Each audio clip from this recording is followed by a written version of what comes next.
a special presentation on Saturday, October 30th, just before Key Luke gets here, on Chang'an, the magical Taoist city that was the capital of the Tang dynasty and 3 other dynasties. And we'll continue with what we've developed here and go on to the early Middle Ages.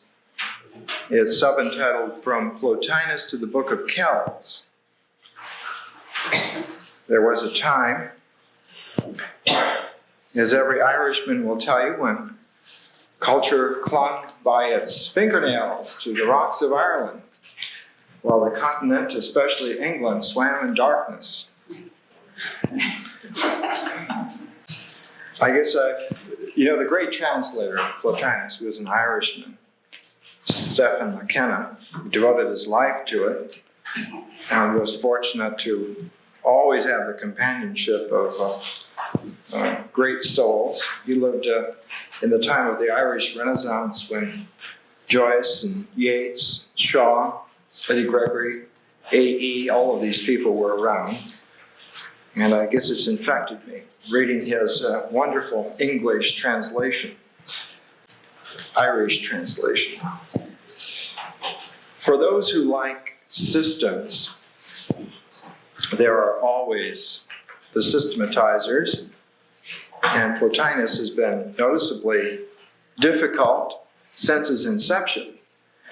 So there is a small book called The System of Plotinus, for those who like diagrams and system, published by the Shrine of Wisdom, which was an outfit in southern England in the 20s and 30s, supported, I think, by Huxley money at one time. And this is a very nice 60-page outline. And because I don't systematize, I just note that for you, and you can consult that on your own. We're also going to talk about Marcus Aurelius tonight, but they've not systematized him. I found a portrait of Plotinus, which I'd like to show first off. It occurs in one of Mr. Hall's books, Journey in Truth. Mr. Hall many times has tried every avenue of approach to make material available to our generation, plural, generations. And at one time he was interested in commissioning an artist whose name was Alexander, to draw portraits of individuals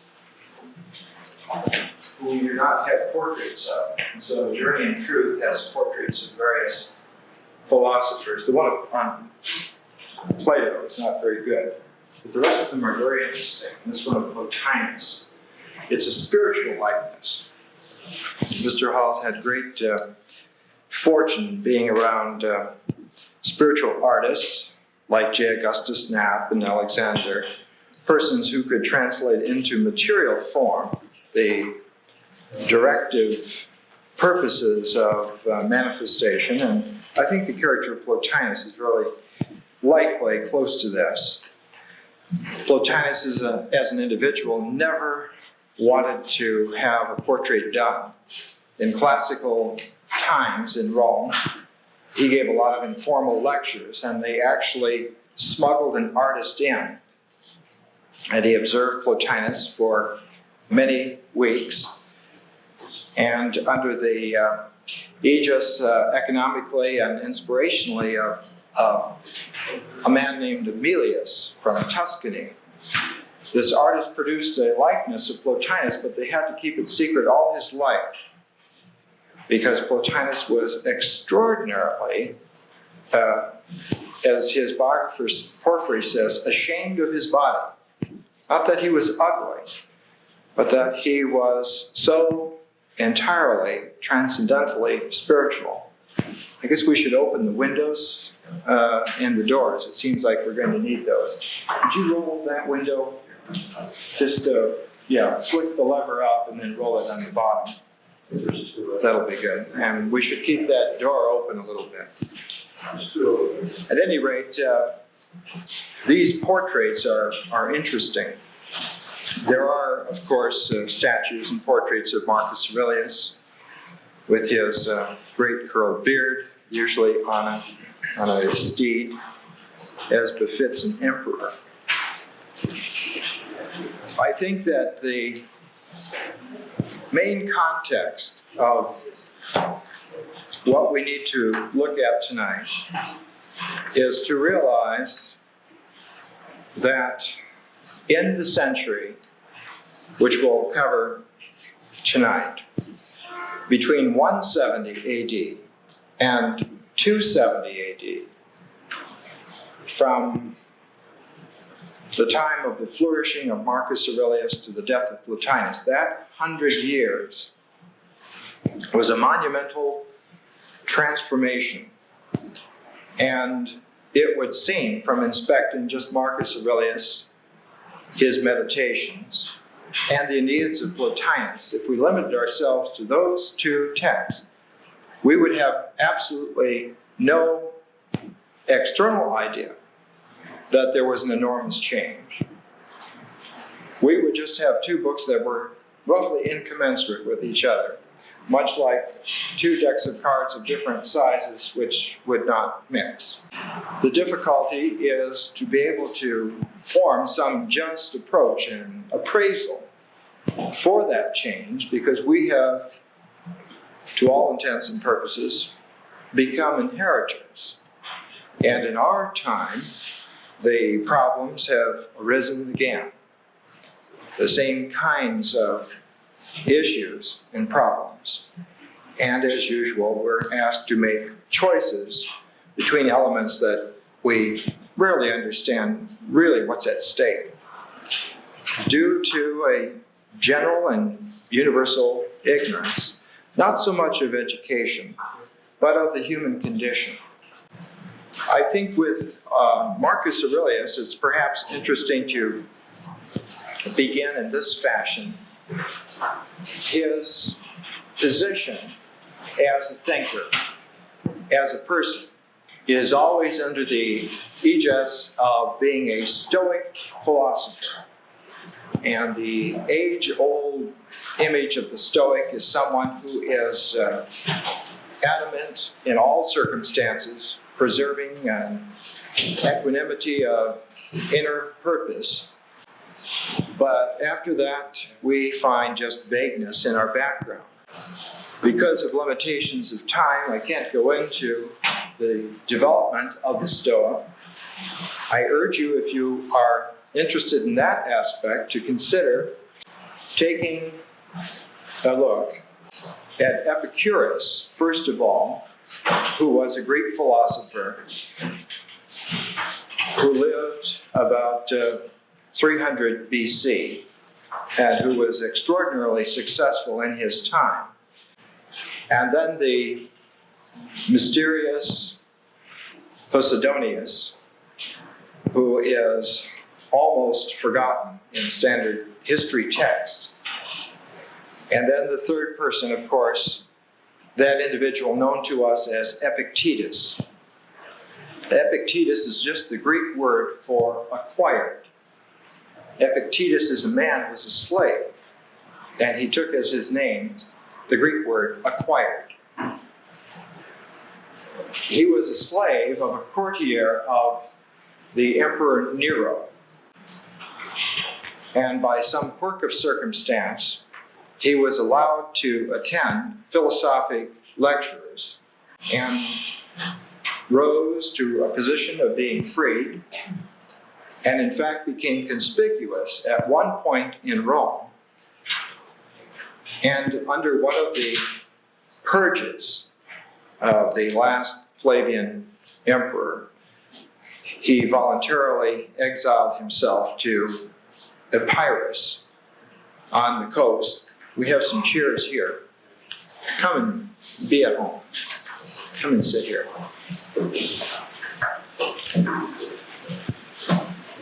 And Epictetus taught for many decades in Epirus.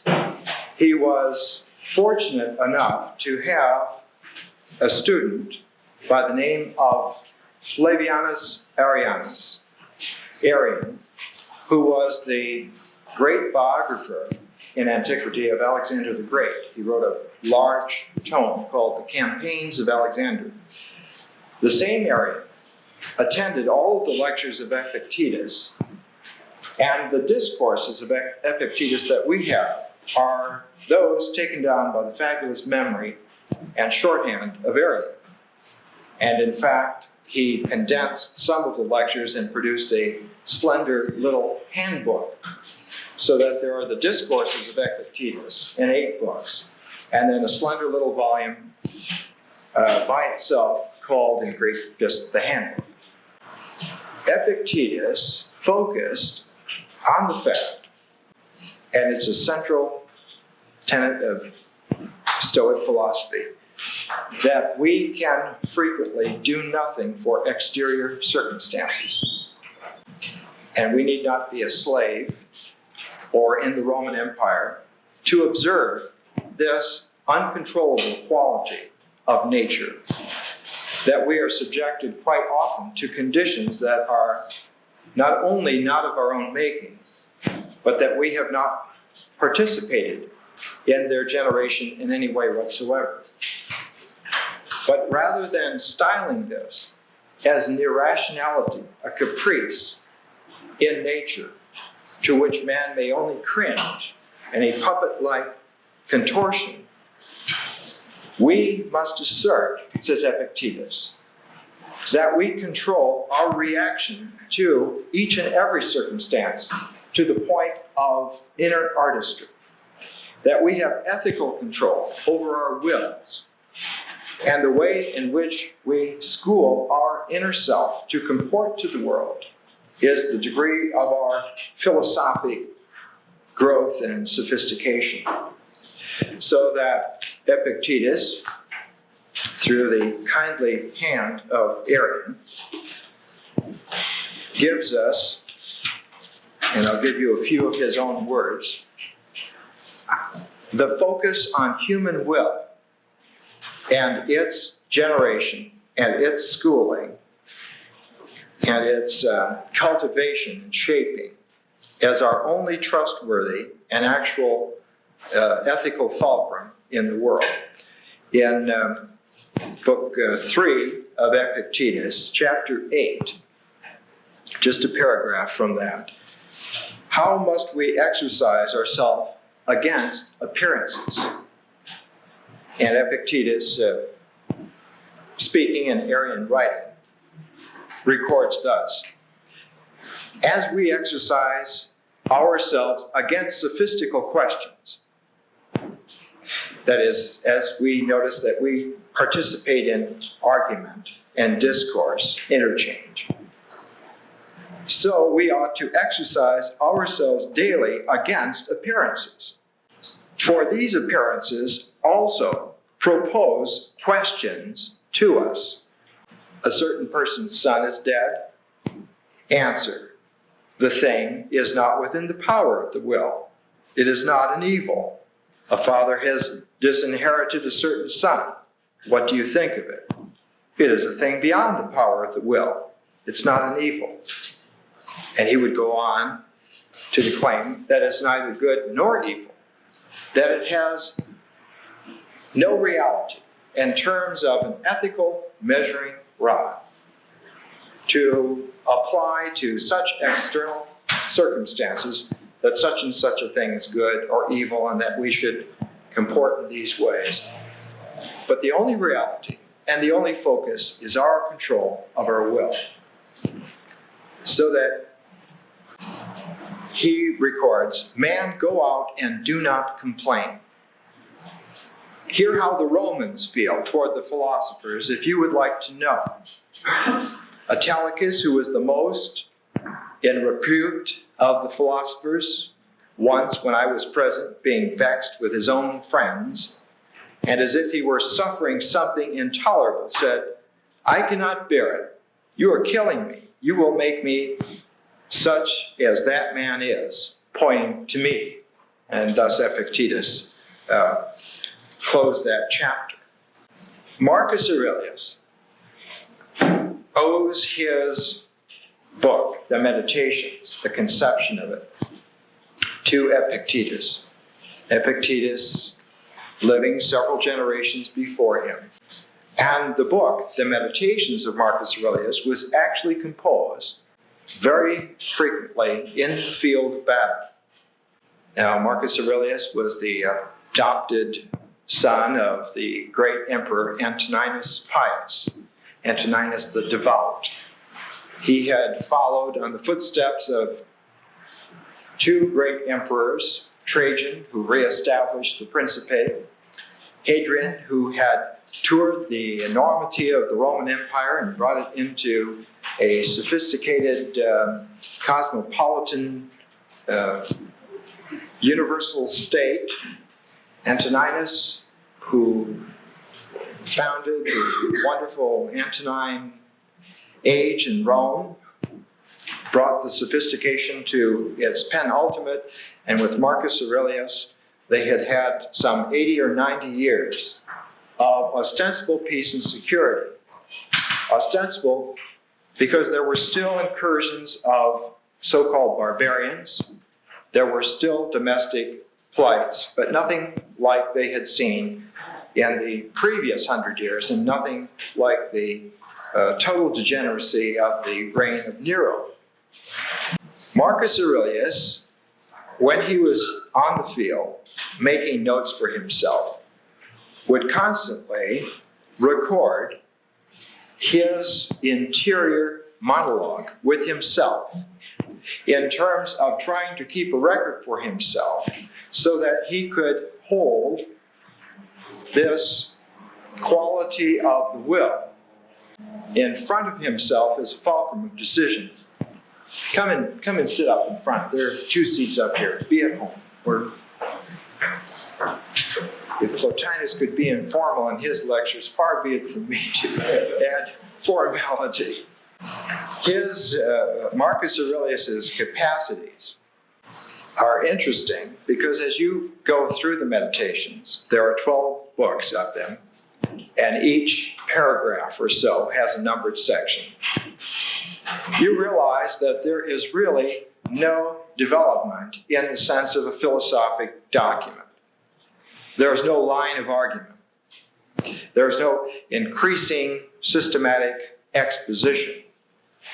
But rather what it is an accrual of hundreds and finally thousands of observations, daily observations, largely in the tone of self-reminders, not only for patience and excellence and maximums towards those regards, but the final cementing of a wall of indifference to vicissitude and yet attentiveness to the humane aspects of life, so that you have finally a position which is rather, in our terms, an emotional conundrum, that one could remain unmoved in any situation and still keep flowing a sense of humanity for any qualities that were present.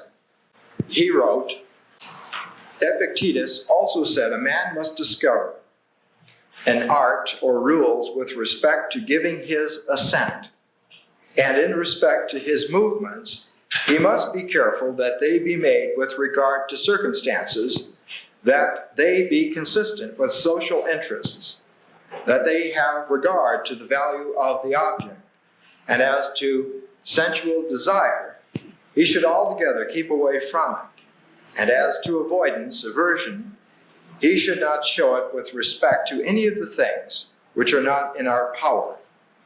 The dispute then, he said, is not about any common matter, but about being mad or not.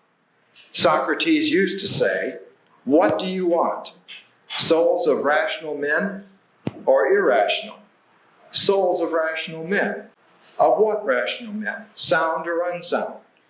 Sound. Why then do you not seek for them?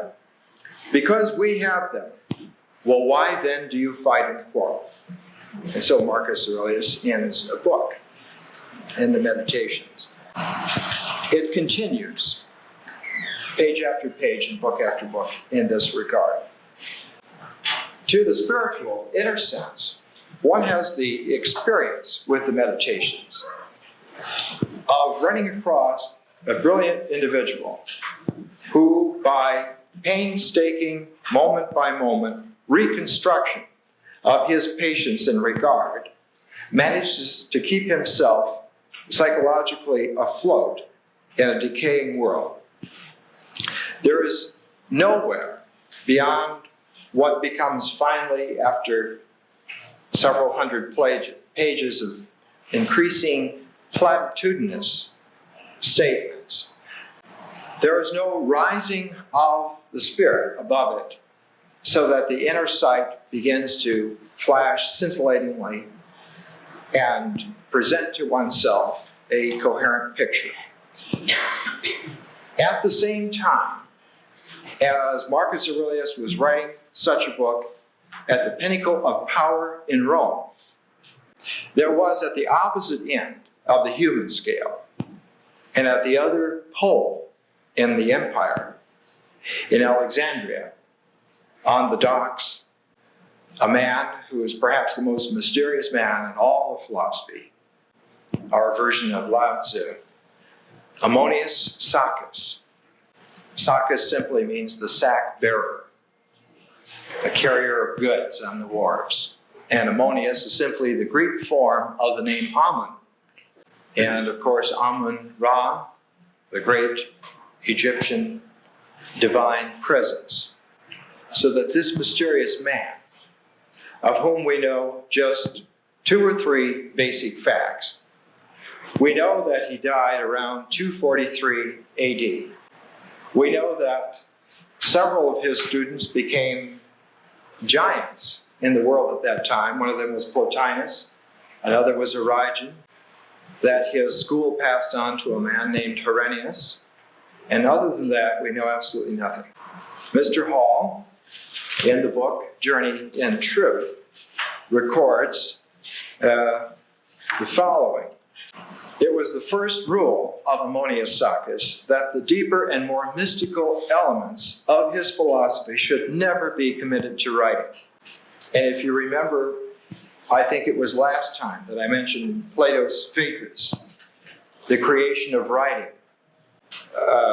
Plato styles it to Thoth, and having brought it to King Thaumas, the pharaoh at the time, was told this is a terrible invention. By writing down material, you think you have it. You've recorded it. And the memory atrophies. The inner sense of reality atrophies. And finally, what you have is like a donut person, vacuous inside and well fried on the exterior all the way around. Winchell's forgive me. They may be delectable at the moment, but obviously not a diet that we could pursue. Mr. Hall goes on. His disciples were bound by oath not to discuss the concerns of the school beyond its confines.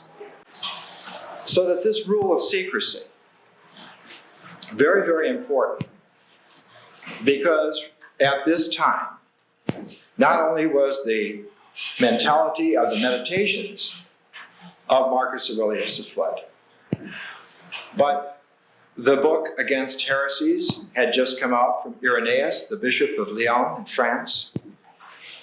The writings in Alexandria of the Hermetic schools, the Gnostic schools. Clement of Alexandria was writing his great Stromateus, the Miscellanies, so that we had an incredible situation in both Rome and Alexandria of dozens of schools of thoughts flourishing, dozens of religions struggling to be born or to remain. And in this welter, Ammonius Saccas is like a thin golden thread, looking for the one needle in the haystack, which could take that golden thread and bring it back into the fabric of a universal view. And that golden thread was summed up in the name of one man who made an enormous difference between what had been Ptolemaic Alexandria and what became Roman Alexandria. And that one man was Plato. If we look, as we have looked here in this course and in that lecture on Ptolemaic Alexandria, if we look at those 3 centuries and the sophisticated development, the unbelievable intelligence and syncretistic philosophic development, and then we apply the same scale and scope to Roman Alexandria, the change of the presence of the mind of Plato is the telling blow. It's the sea change. And that one mysterious individual who picked up that golden thread and brought it back into manifestation was Ammonius Saccas. And the needle that he found was the mind of Plotinus. Now, Plotinus had been born about 204 BC. We know this roughly because his death was of great moment, and he was said at his death to be 66 years old. And his death took place in 270 BC. He was born in Lycopolis in the Delta, Nile Delta, but he was raised in Alexandria. And he tells of himself a very peculiar story. It's the only thing he ever mentioned about his childhood, and it's a peculiar event telling, I think. He recalls the embarrassment that he suffered at the age of 8 when it was drawn to his attention that he was still nursing at the breast of his nursemaid at age 8. And he was called an impudent imp by someone who saw this. This is the only story that he records of his entire childhood. The next event in his life was at the age of 20 of being absolutely, madly, passionately involved in philosophy. Desperate that he had fallen into the same circumstances that so many of our lives seem to find themselves at one time or another, that we suddenly discover that there is something to know and that we could understand it, but we don't know where to find it. And we have to look. And Plotinus, like all of us, I'm sure, after 8 years of looking and not finding anyone who was honest, became extraordinarily depressed, absolutely convinced that it was an unobtainable wisdom, when a friend of his took him by the arm.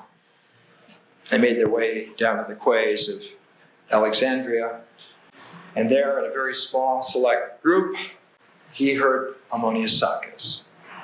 And he turned to his friend and he said, "This is the man I've been looking for." And he spent 11 years with Ammonius Saccas. Now, the idea in antiquity was that one did not go for an education to learn how to do a certain job.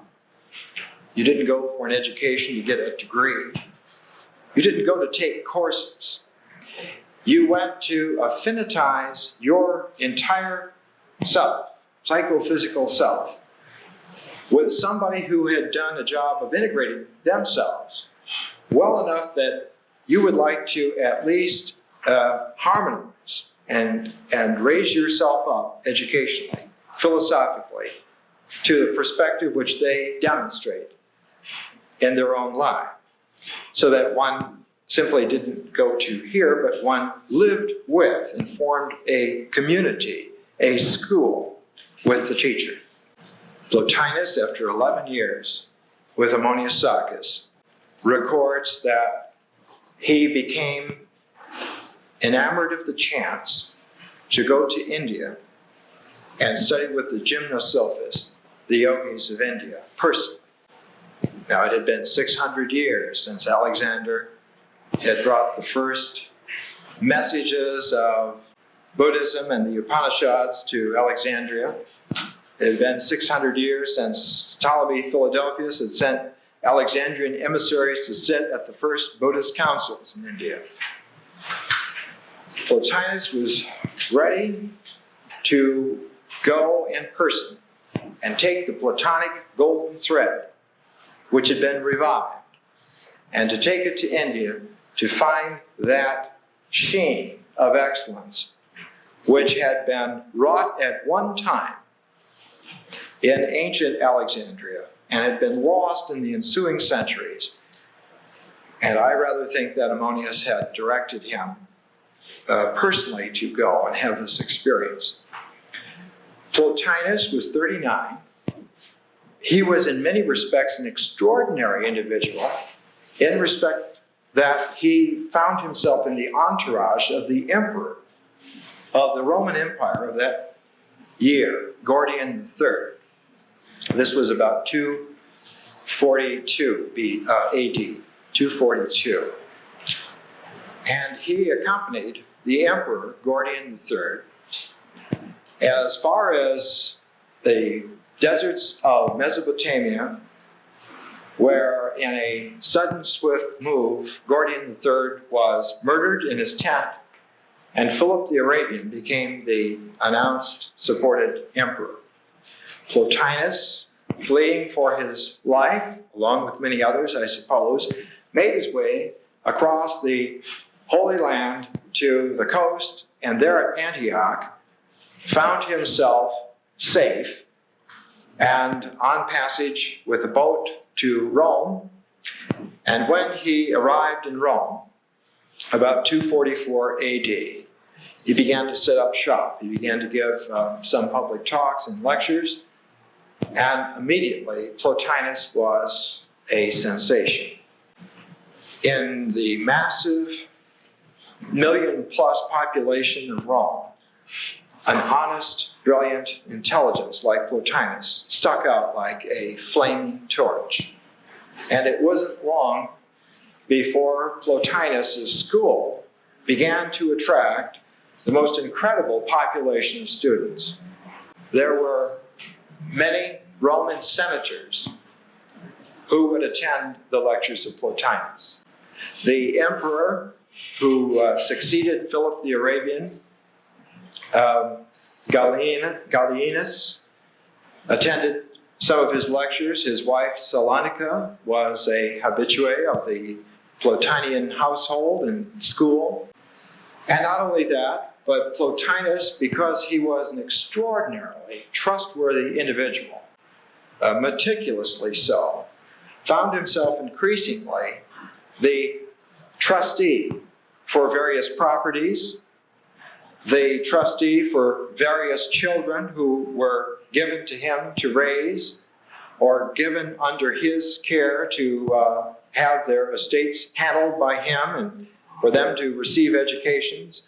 And it wasn't long before the house of Plotinus was packed, as if the walls were going to burst, with individuals coming in to learn. Plotinus' lectures were always informal. There was always the freedom for unlimited discussion. And if an issue was raised, it had to be resolved before anyone could go home or before they would finish. This was one of the rules of Plotinus' school. So there was this enormous camaraderie and feeling that persons of all ilk could come together and be brought together, and that there was in the midst of it an honest, brilliant individual who was able to comport himself on the highest transcendental spiritual planes and at the same time be what we would call a regular person in the normal day-to-day world. And in fact, his biographer, Porphyry, notes that Plotinus, when he was writing, would always write his tractates or his essays in one sudden burst. That was as if he had composed it entirely in his mind. And when he sat down to paper, he wrote it all out in one sitting. And if he were interrupted by someone bringing a problem in, he would handle that problem, have the conversation, and go back to the paper and immediately start with the next letter and finish the word and finish the thought and finish the tractate. Then he never lost his place. so that everyone felt overly comfortable, I'm sure, of interrupting him at any time.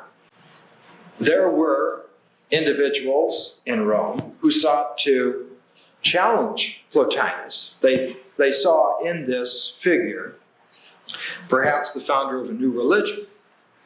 There was one such individual, a great black magician, whose name was Alexandrinus Olympius. If you remember, Olympias was the mother of Alexander the Great. So Alexandrinus Olympius prided himself. He too had listened to some of Ammonius Saccas' lectures. And he was a master of the black arts. And he thought that he would put Plotinus in his place and thus catapult himself into this position of fame and wonderment. And it was drawn to Plotinus's attention. And Plotinus declared one day, he looked up from his writings and he said, "It seems as if Olympius has withdrawn himself like a purse, and all of his bones are bruised together." And the next day they learned that Alexandrinus had made his peace with Plotinus, that all of his conjurations had backfired upon himself. And we hear no more in history of Alexandrinus Olympius. On another occasion, Porphyry records, a high Egyptian priest came to Rome, and having learned that Plotinus, with his occult Egyptian background, was in town, asked him if he wouldn't participate in conjuring up a guardian spirit. And Plotinus agreed. So they looked for a consecrated place in Rome, which was difficult to find in those days. There weren't too many sacred grounds that hadn't been desecrated. They finally found out on the edge of town a little temple of Isis, and it was still consecrated ground. And so they went in with a small entourage, and as it were, there were 4 or 5 individuals there, and one of the arts of conjuring up at that time involved small birds, and one individual was holding some small birds. And you'll see what an important part of the story this plays in just a moment. So the ancient Egyptian priests went through the diagramming and the incantation, and suddenly, as Porphyry relates, this light being, demon, guardian spirit occurred. And the Egyptian priest said, "My goodness, it is not a guardian spirit, but it's a god. And it's not my guardian spirit, it's Plotinus's, and it's a god." And the man holding the birds became so petrified with fear that he squeezed the birds too hard and they died. And of course, it broke the entire situation because spilled blood destroys the sacred moment, and the wonderful apparition disappeared. Plotinus said nothing, but it's interesting that in his later writings, later on in his life when he took to writing, one of his tractates is called Our Tutelary Spirit. Tutelary, wonderful word. He's actually talking about our guardian angel spirit. Everyone has one in Neoplatonic thought. And he says this in the last paragraph of Our Tutelary Spirit. It's in the 3rd book of Plotinus, the 5th tractate, 4th tractate. This is Plotinus in translation. "The universal circuit is like a breeze, and the voyager, still or stirring, is carried forward by it. He has 100 varied experiences, fresh sights, changing circumstances, all sorts of events. The vessel itself furnishes incident, tossing as it drives on. And the voyager also acts of himself in virtue of that individuality, which he retains because he is on the vessel in his own person and character, under identical circumstances, individuals answer very differently in their movements and acts.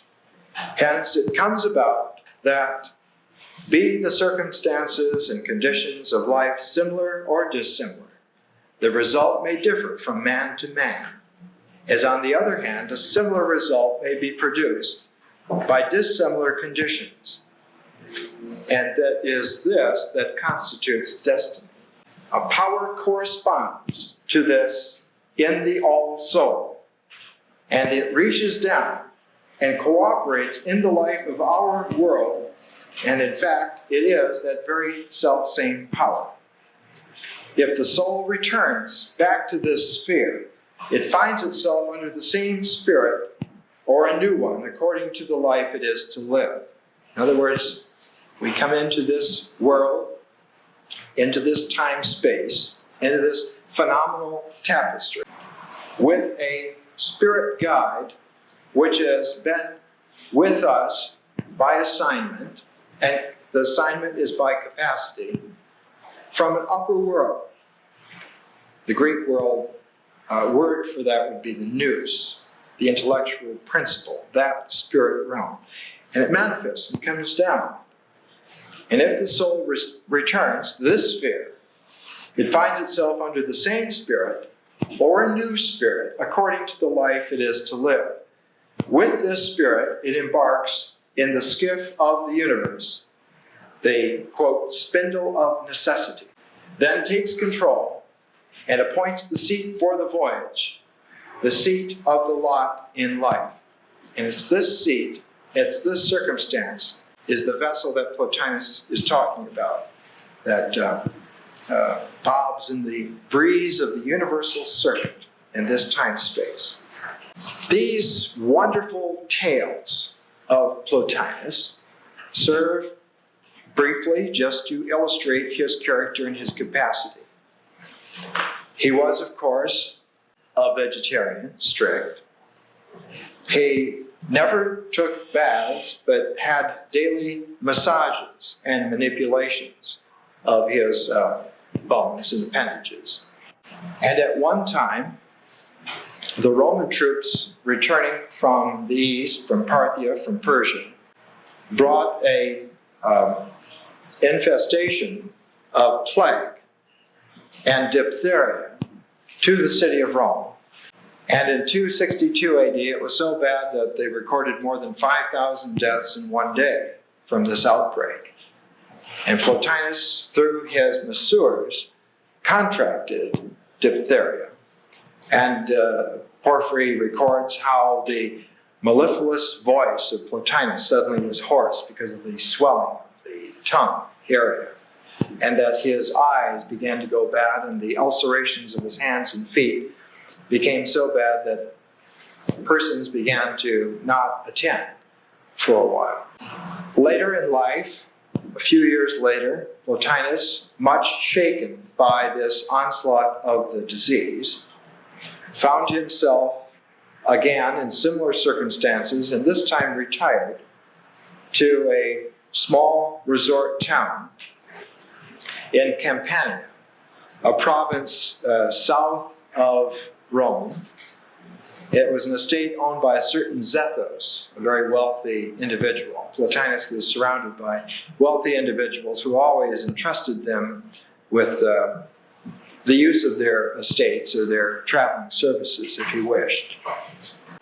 It was on this estate that he died in 270 BC, and he had meanwhile sent all of his disciples away. Porphyry was in Sicily, in the small port that's just opposite North Africa called Lilybaeum. Aemilius was sent to Syria. The only person that was present at the death of Plotinus was his Alexandrian physician, Eustochius. And Eustochius had been detained somewhat so that he arrived late. And he found Plotinus laying on his right side with his hand propping himself up. And Eustochius recorded the final words of Plotinus saying, "I have been expecting you for a very long time. I now will return my divine part back to the universe, where it flourishes freely in all parts. And with that, he died. And Eustochius recorded those words in the preface to an edition of the works of Plotinus, which we have not kept with us, that was lost in antiquity. The only edition of the works of Plotinus that we have are those essays which were collected by Porphyry, his disciple. And we'll take Porphyry as a person in the next lecture series. I think isn't he the first one? I think, yeah, he's the first one. So we'll not go into him too much tonight. In 2 weeks, we'll go into him in depth. But Porphyry had experienced an uncanny situation with Plotinus. He had finally seen the light. He had seen the fact that our real natures have literally nothing to do with this time-space. That we are, in fact, in the Neoplatonic designation, imprisoned in a growth vessel which we must grow out of with all due haste. And having seen that in a flash, too sudden and too soon, it didn't sit well with him, and he contemplated suicide, thinking that this would be the jet flight out. And Plotinus caught him after a lecture and stopped him and said, "Porphyry, the thought in your mind is inappropriate. Take a trip." And so Porphyry was convinced that Plotinus could read minds, thoughts, and recorded several times in his very serious biography that he felt that this capacity was present in Plotinus. Plotinus, in fact, in one of the Enneads, I think it's in the third Ennead. There are 6 of them, 6 books of 9 tractates each, making 54 as a total. And I think in one of them, he writes a short tractate on suicide. The rational dismissal, I think that's the phrase that he uses for it. And he says that this is absolutely not to be done. That if there are stern necessities beyond all compare, then one has to proceed. But that in fact, we are a train of reincarnated manifestations. And our condition all along is gauged by what we have done thus far. And we are to grow. And that this violent premature exiting of ourselves destroys the continuity and throws us into a welter. His writing letters to Porphyry, fortuitously exiled in Sicily, is the reason that we have any books at all of Plotinus. Because Porphyry collected them, edited them, put them into the order that we have them now, and in fact gave us really what we have of Plotinus. He was able to secure from the master bunches of essays at a time. And it's interesting that the last 2 years of Plotinus's life, there were only 5 essays 1 year and 4 the next, and that was it. So he was running out of steam. He was sinking a little bit. And I'll give you, because it's very difficult to find a listing for these, the final 9 essays. I'll give you the titles and their dates. In 268 AD, he did the first Ennead, the 4th book, and it was called On Felicity. And at the same time, he did the 3rd Ennead, tractates 2 and 3, on Providence. And the 4th Ennead, the 3rd tractate, on Gnostic hypostasis. And then the 3rd tractate, the 5th part, on love. And then the following year, the last year that Plotinus wrote anything, there were only 4 essays. The first tractate are the first book, the 8th tractate on evil, the second book, the 3rd tractate on stars affecting anything. In other words, it was a tractate on astrology. Does astrology work? Yes, it works, but we're not to be manipulated by destiny. The first tractate of the first book, What Man Is, and the 7th tractate of the first book, On the First Good. And these were the final writings of Plotinus. Now in the Enneads, we only have 2 really excellent translations of them. One by Stephen McKenna and one by Thomas Taylor. I think that both of them are excellent. Taylor's done in 1817 and McKenna's done in our time. But the difficulty with Plotinus is that in our comportment to him, we are not ready ever without an enormous attentiveness for the level of sophistication that Plotinus simply assumed. Because he was writing these tractates pell-mell, as it were. He was not correcting his grammar. Porphyry says he often misspelled words, he left letters out. He gave little indications because he was trying in a rush just to get it out and have it said, and he never looked back and edited. He never reread, because to him, once written, that was it.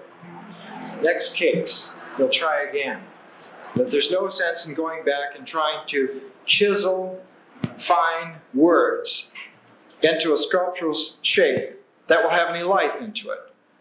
That if you're going to have writing, it's got to be spontaneous and off the cuff, almost like a Zen painting. Almost the same technique, almost the same spiritual insight. Don't pause, don't hesitate, because you'll ruin the only spontaneity that is there. So in reading Plotinus, I think the difficulty is generating ourselves to a level of consistent seriousness to allow what it is that is being expressed to simply penetrate. And I think the contemporary computer language word is interface. But somebody said that doesn't sound very good. The combination of what we are understanding from our spiritual antenna and the language in which Plotinus is throwing out to us in one directional lunge, as it were, has a capacity for making an inner relationship.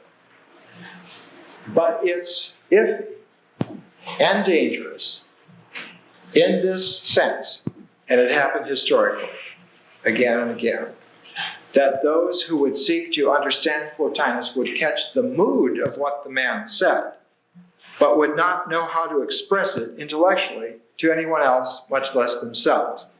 So that very often, the school of thought founded by Ammonius Saccas and expressed by Plotinus, Neoplatonism, became a flavor rather than the golden thread that it should be.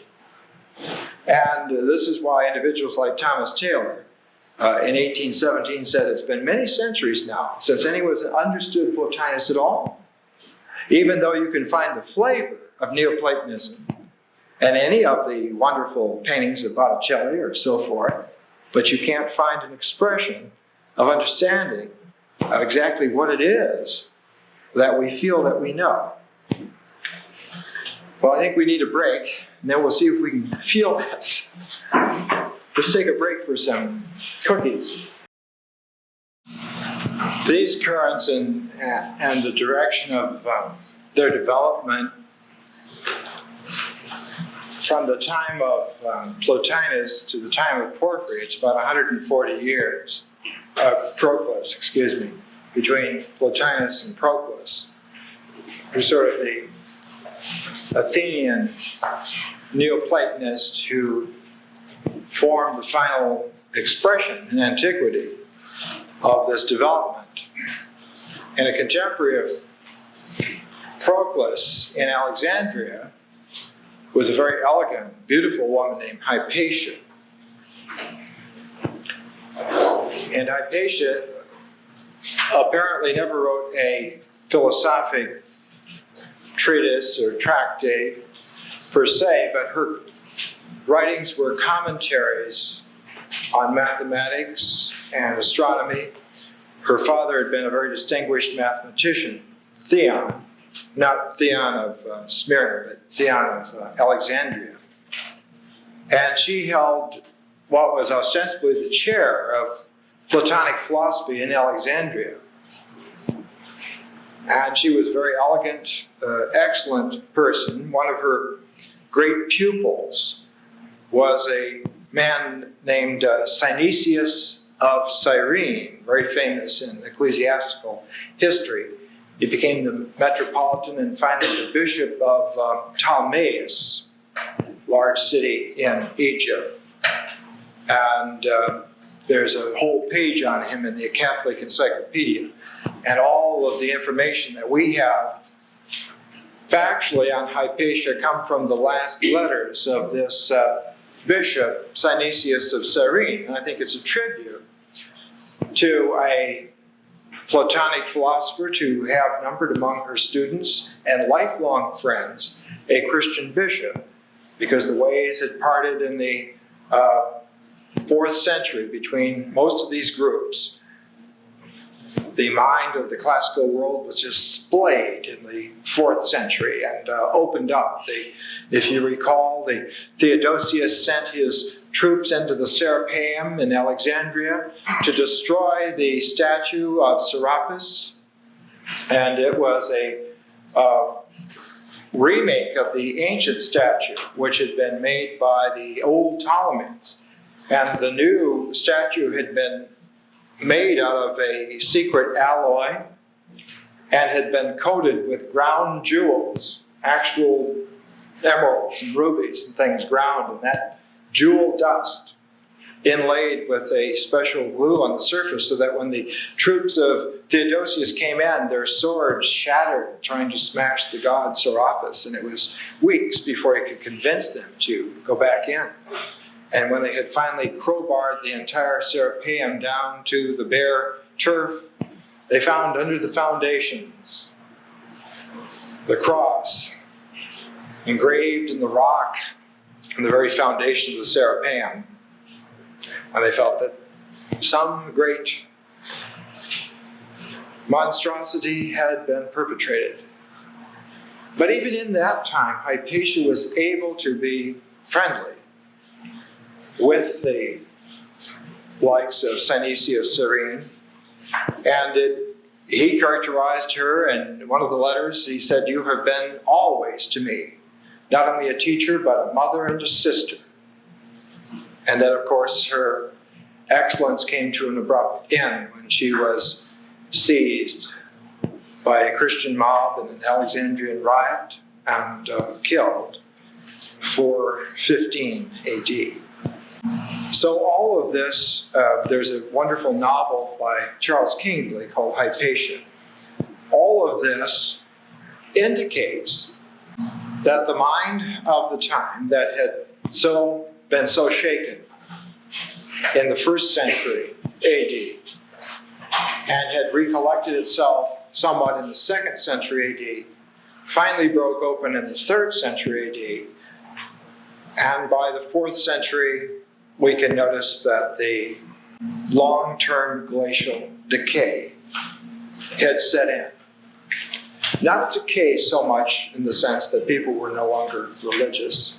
They were, or even philosophical. They still did that. But there was no longer the sacred tradition held together as it had been since timeless antiquity. It had been severed and disappeared. And forever after then, it was up to individuals or esoteric groups to try and gold mine back into the abandoned shaft of history to try and bring back those few threads that they could resuscitate and try to piece back together the ancient tradition. And forever and always, it's the same sort of case that nature had been noted to have its rhythms and continuities by man 50 or 60,000 years ago at least, and that finally, through that unbroken continuity of life experience and spiritual oral tradition, man had reached a plateau of ritual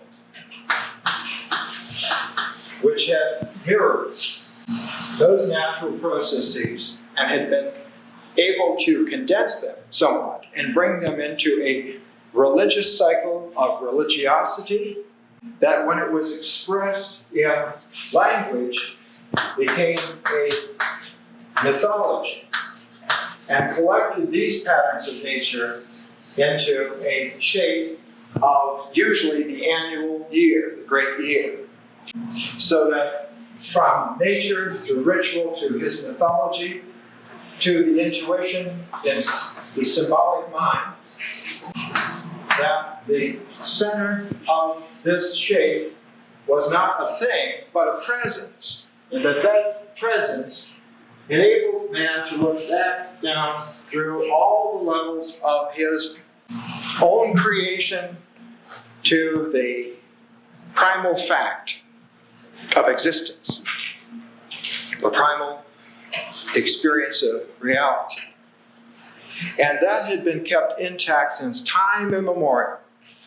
And that the whole purpose of a philosopher like Plotinus was to help you to engender that presence in yourself so that you could, in your own way, have an affinity and a harmonizing with the eternal. That all the rest of it, whatever issues there were, philological or philosophical or logical, wherever, epistemological, none of that mattered. That was all beside the point. That's all Monday morning quarterbacking. The only thing that mattered, and Porphyry says in the biography of Plotinus that 4 times in the last 6 years of his life that he knew about, at least 4 times, Plotinus had this merging with the divine, this experience. And Porphyry says that, and I myself, at the age of 68, finally had my one experience in my life of this merging with the eternal, with the divine, knowing the truth of the matter, no longer needing to argue at all with anyone. This is what was broken and shredded and thrown away, and what has been recovered through patience and tenacity.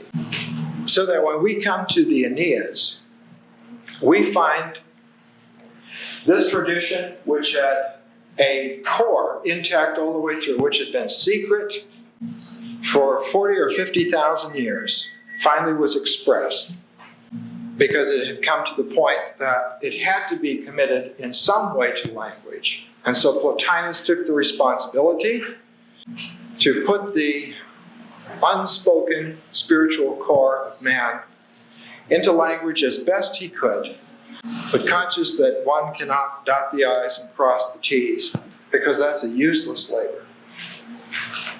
So his style in the Enneads is cramped, we would say, but it's really telescoped, because he wants to keep the syntax in a pretzel so that the profane will not have a leg to stand on.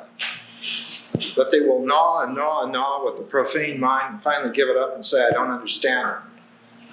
It's crazy. It doesn't mean anything. And put it back on the shelves and leave it. But there is forever and always those individuals for whom the lie can never take hold, who somehow know that there is an understanding. They get a glimpse, and they recognize their own kind, and finally make their way to see. There it is. That's what I knew all along. So there are 2 places in the Enneads that you can turn to. One place is a philosophical location to begin. One shouldn't read the Enneads 1, 2, 3, 4, 5, 6. That'll get you nowhere. That's a hermetic trap. The first book of the Enneads is the most difficult, and it's the last written, and it should be read last. Any epic begins in the middle. And so you start with the Enneads in book 4. And you read 4, 5, and 6. And you come back and you make another dog leg, because there's always a second quirk in there. And you read books 2, 3, and then 1. And one's the capstone, the key. And once this arch of meaning has been constructed, once this understanding of it is held in suspension, the first book comes in and locks it into a shape. So that the understanding can finally see that the shape of the understanding is a sense of presence, a spiritual quality, and not an argument, not a conclusion, not anything of that nature. So 2 places to inspect. The first one is in book 6, the 4th tractate. In fact, the 4th and the 5th go together. And in English translation, the title runs, On the Integral Omnipresence of the Authentic Existent. And that's taking language and jamming it together. On the integral omnipresence of authentic existence. And these 2 tractates were a separate essay written at one time when Plotinus wanted to express to Porphyry the fundamental quality. And he entitled the essay originally, On True Being. So this is the philosophic core and starting point that you could begin with. The spiritual core, the religious core, distinct only because one brings oneself to the manuscript instead of just the discursive mind, instead of just the differentiating consciousness, one brings the heart energy also. And in the 9th tractate of the 2nd Ennead, it's entitled, as generally called, Against the Gnostics, but that's a later interpretation. Its original title was Against Those That Affirm the Creator of the Cosmos and the cosmos itself to be evil. In other words, one of the basic flaws that haunts man constantly, the ghost in the works, the skeleton in the closet, is that nagging doubt that maybe the universe is evil. Maybe nature is malign. Maybe God doesn't exist. Maybe ultimately there is something demonic which has us. And Plotinus, like a great spiritual leader, dispersing those clouds by the method of discovery so that the light shines. Just to give you a few paragraphs, and this quality of trying to generate a sense of presence. Again, the language is cramped because he doesn't want just anyone to read it. And yet it has to be out in the open. Since those times, wisdom has always had to have its cloak. You know, the hermit card in the tarot deck. Yes, he has the hermetic light, but he's also got the cloak. Keep it covered up until the time comes. We have seen elsewhere that the good, the principle, is simplex. That is, it's not complex, it's simplex. The good, the principle, is simplex and correspondingly primal.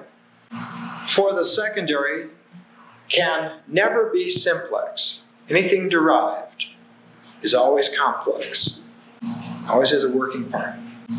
And further, that this primal, simplex good contains nothing, that it is an integral unity. Now the same nature belongs to the principle we know as the one. Just as the goodness of the good is essential and not the outgrowth of some prior substance, so the unity of the one is its essential. So that unity is essential of the one, and the good is a simplex. It's primal, and it contains nothing. That is, there's nothing else in it. It is of itself, and that's it. Therefore, when we speak of the one, and when we speak of the good, we must recognize an identical nature.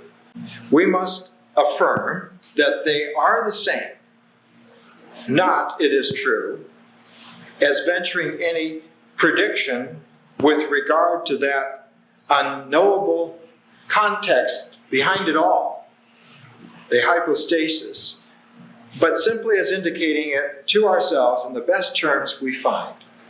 In other words, we have to do this in some way to express to ourselves, to hold it temporarily in mid-suspension in our minds in some language way, and so we'll say it this way, that the one and the good are identical.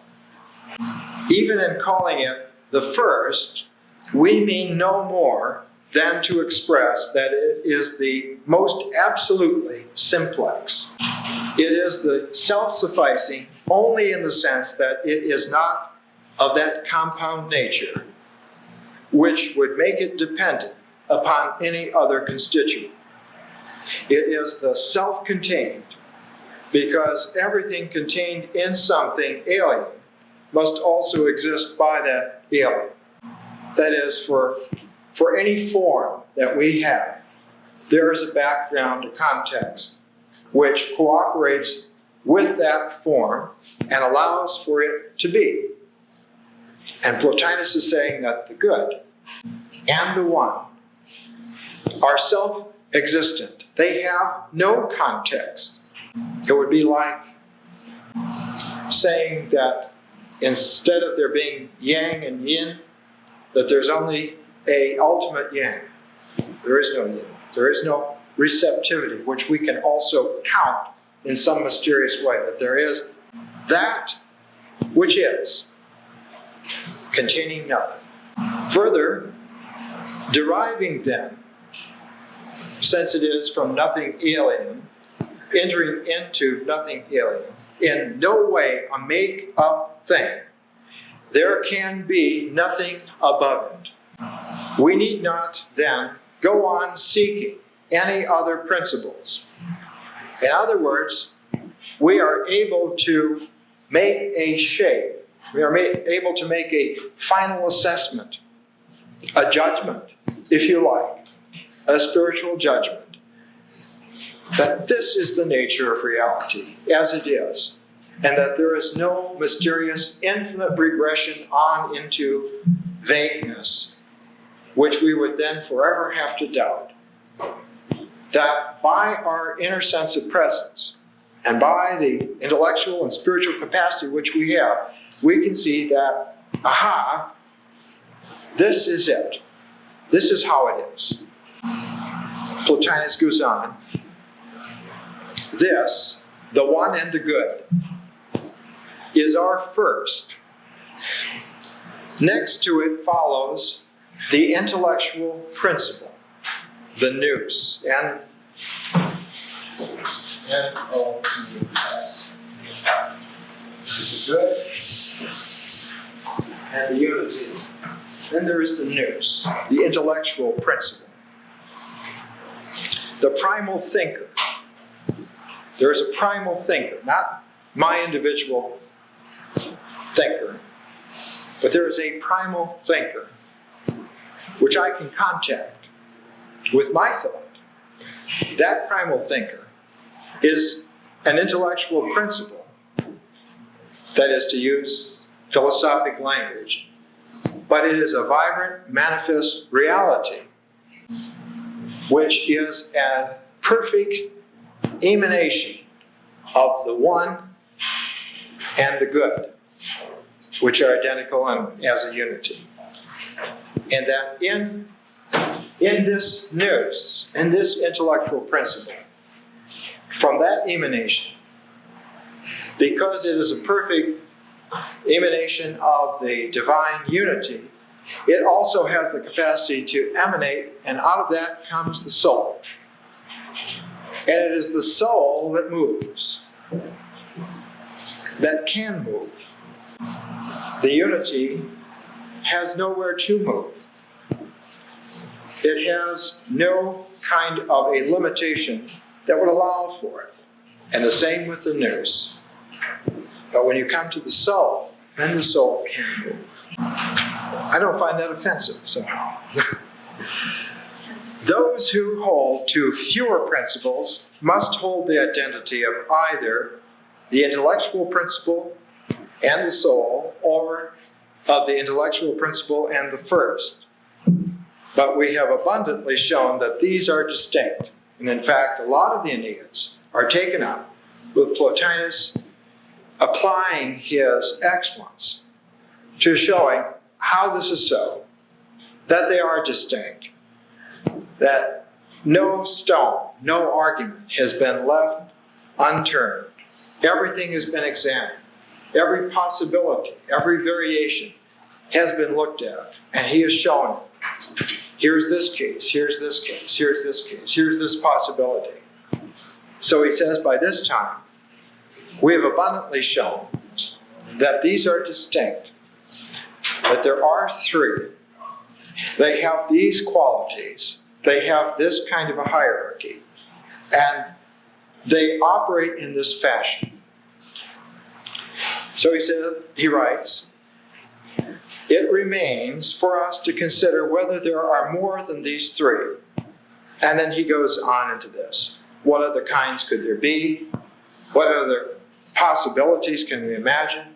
And he goes over it again and again, meticulous, because Plotinus is that needle with the golden thread, bringing that fabric of the old ancient tradition, the mystery tradition, into a language form for its final bow on the world scene for many centuries, and bringing it into being. And so finally, end Plotinus here with this. To increase the primals by making the supreme mind engender the reason principle, and this again engender in the soul a distinct power to act as mediator between soul and the supreme mind.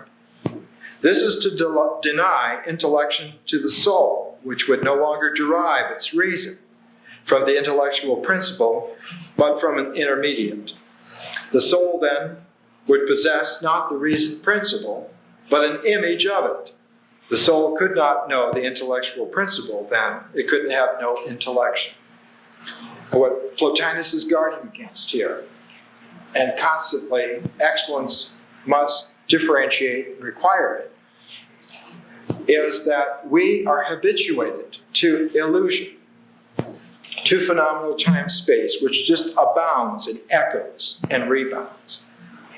And we carry that natural habit, that ritual comportment, that mythological description with us all the time.